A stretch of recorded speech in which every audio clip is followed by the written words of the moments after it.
પ્રતાપ દુધાત જે કોંગ્રેસના અમરેલીના નેતા છે, એમણે જે તાજેતરમાં એક જે નિવેદન આપેલું એનો પણ આ નિલેશ કુંભાણીએ જવાબ આપ્યો છે। નમસ્કાર દર્શક મિત્રો, સુરત લોકસભા બેઠકના કોંગ્રેસના પૂર્વ ઉમેદવાર નિલેશ કુંભાણી આમ તો છેલ્લા 6 દિવસથી ગાયબ છે, દેખાતા બંધ થઈ ગયા છે અને છુપાતા ફરે છે। પરંતુ આજે એક વિડીયોમાં નિલેશ કુંભાણી પ્રગટ થયા છે અને એમણે પોતાની ઉપર જે આરોપો લગાવવામાં આવ્યા છે એના જવાબ આપવાની કોશિશ કરી છે। ખાસ કરીને પ્રતાપ દુધાત જે કોંગ્રેસના અમરેલીના નેતા છે, એમણે જે તાજેતરમાં એક જે નિવેદન આપેલું એનો પણ આ નિલેશ કુંભાણીએ જવાબ આપ્યો છે।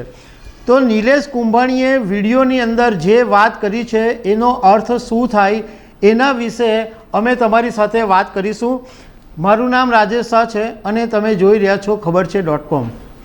દર્શક મિત્રો, 20મી એપ્રિલે જ્યારે નિલેશ કુંભાણીનું ફોર્મ રદ થયું અને ટેકેદારો પણ ગાયબ થઈ ગયા અને બીજે દિવસે પણ સવારના હોબાળો મચ્યો અને કોંગ્રેસ પાર્ટીએ નિલેશ કુંભાણીને એમ કીધું કે તમે અમદાવાદ આવી જાઓ અને અમદાવાદ આવીને હાઈકોર્ટની અંદર રીટ પિટિશન દાખલ કરો।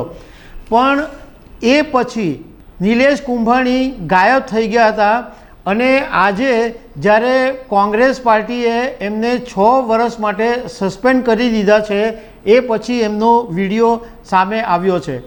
એમણે એવી ચોખવટ કરી કે એમની ઉપર અત્યાર સુધી જેટલા આરોપો લાગ્યા છે એમાં એમણે વાત કરી છે। તો પહેલી વાત એ કરી કે ભાઈ અમદાવાદ કેમ નહોતા પહોંચ્યા? તો નિલેશ કુંભાણીએ વિડીયોની અંદર એમ કીધું કે હું તો અમદાવાદ જઈ જ રહ્યો હતો, પરંતુ જે કોંગ્રેસના નેતાઓ મારા રેલીમાં કે મારી સભાઓમાં કે મારા રથમાં બેસવા નહોતા તૈયાર થતા, એ કોંગ્રેસના નેતાઓ મારા ઘરે જઈ અને વિરોધ અને હલ્લાબોલ કર્યો અને મને અમદાવાદથી પાછા પરત ફરવા માટે મજબૂર કરવામાં આવ્યો।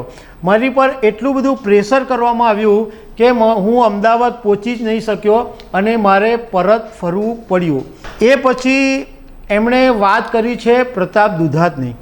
તો તાજેતરની અંદર સાવરકુંડલાના પૂર્વ ધારાસભ્ય અને અમરેલીના નેતા પ્રતાપ દુધાતે એક મિટિંગની અંદર એવું કીધેલું હતું કે હું સુરતની અંદર ક્યાં તો નિલેશ કુંભાણી રહેશે, ક્યાં પ્રતાપ દુધાત રહેશે। એમણે એમ કીધેલું કે હું જિંદગીના છેલ્લા શ્વાસ સુધી નિલેશ કુંભાણી સાથે લડતો રહીશ, એને હું છોડવાનો નથી। આવી બધી એમણે જે વાત કરેલી હતી એના વિશે નિલેશ કુંભાણીએ એવી સ્પષ્ટતા કરી કે મારી સાથે કોઈ કાર્યકરો રહેતા નથી, મને એકલો પાડી દેવામાં આવ્યો છે અને મેં પ્રતાપ દુધાતને પણ ફોન કર્યો હતો કે ભાઈ તમે સુરતમાં આવો, મારી સભામાં આવો। તો પ્રતાપ દુધાતે મને તે વખતે એવું કીધેલું કે તું જ્યારે ફોર્મ ભરવા જાય ત્યારે હું તારી સાથે ચોક્કસ આવીશ। પણ હું જ્યારે ફોર્મ ભરવા ગયો એ પછી પ્રતાપ દુધાતે મારા એક પણ ફોન ઉચક્યા નહીં। મેં મારા કોંગ્રેસના મોવડી મંડળને પણ જાણ કરી કે પ્રતાપ દુધાત મારા ફોન ઉચકતા નથી અને નિલેશ કુંભાણીએ પછી એમ કીધું કે હવે પ્રતાપ દુધાત મને મારી નાખવાની ને આવી બધી ધમકીઓ આપે છે। પણ જો પ્રતાપ દુધાત મેં જ્યારે સુરતમાં ફોર્મ ભર્યું ત્યારે મારી સાથે હાજર રહ્યા હતે તો આવી નોબત આવતે જ નહીં અને અત્યારે આવી બધી વાતો કરી રહ્યા છે। બીજી એક નિલેશ કુંભાણીએ ચોખવટ એ કરી કે એક જે ચર્ચા એવી ચાલે છે કે નિલેશ કુંભાણી ભારતીય જનતા પાર્ટીમાં જોડાઈ રહ્યા છે, એવી ઘણા દિવસોથી ચર્ચા ચાલે છે। તો નિલેશ કુંભાણીએ એવું સ્પષ્ટ નથી કીધું કે ભાજપમાં જવાનો કે નથી જવાનો, પણ એમણે એવું કીધું કે હું કોંગ્રેસનો સૈનિક છું, કોંગ્રેસનો સૈનિક રહેવાનો છું અને મોવડી મંડળમાં મને પૂરો વિશ્વાસ છે। તો એનો મતલબ એવો માની શકાય કે નિલેશ કુંભાણી ભાજપમાં જવાના નથી।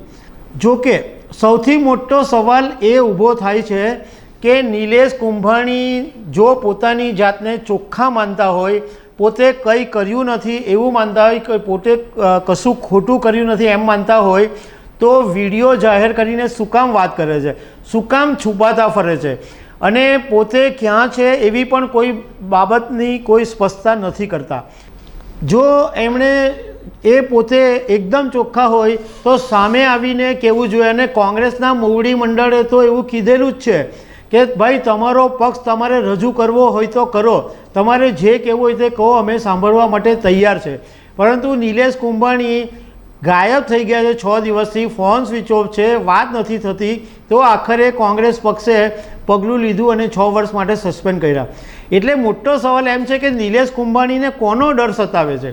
કારણ કે નિલેશ કુંભાણીને કારણે આજે એનો પરિવાર પણ મુશ્કેલમાં મુકાઈ ગયો છે. એમની પત્નીનો તાજેતરમાં એક વિડીયો રડતા રડતા વાયરલ થયો, કારણ કે જે કોંગ્રેસના કાર્યકરો હલ્લો બોલાવે છે એ નિલેશ કુંભાણીના ઘરે જઈને બોલાવે છે અને નિલેશ કુંભાણીના પત્ની ત્યાં ઘરે જ છે. તો પરિવારોને આટલું બધું સહન કરવું પડે છે તો નિલેશ કુંભાણી શું કામ સંતાઈને ફરે છે, શું કામ સામે નથી આવતા અને કોંગ્રેસ પાર્ટીને ખુલ્લે આમ રજૂઆત કેમ નથી કરતા? આવા ઘણા બધા સવાલો છે. તો દર્શક મિત્રો, આવી અનેક વાતો સાથે અમે તમને મળતા રહીશું. Thank you very much.